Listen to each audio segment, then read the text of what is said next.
Kim Pao, hahamunin sa box office ng Marjo.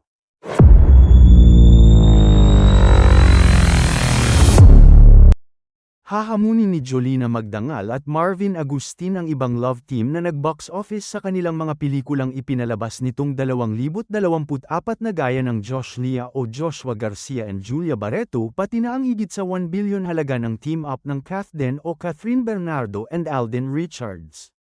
Tila hahamunin rin ng team ng Marjo sa takilya ang napipintong mag 1 billion rin sa box office ngayong February ang pelikula ng Kim Pao o Kim Chu at Paolo Avellino, ang My Love Will Make You Disappear.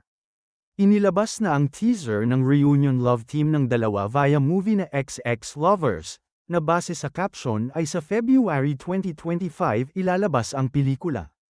Karga rin ng teaser ang subtitles na Our Iconic Love Team in the 90s is Back.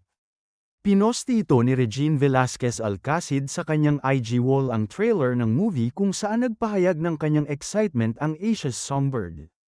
Say ni Regine na tumitili sa kanyang message caption, "Oh my goodness #XXLover at Maria Julina _IG at Marvin Agustin. Son."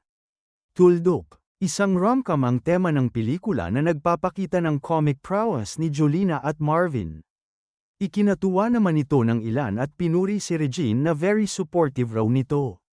Hindi naman katakataka na suportahan ni Regine ang movie lalo't naging co-host ng singer-concert artist si Jolina sa dating morning talk show sa Kapamilya na Magandang Buhay. Ibinida na rin ni Jolina ang teaser ng movie nila sa kanyang IG.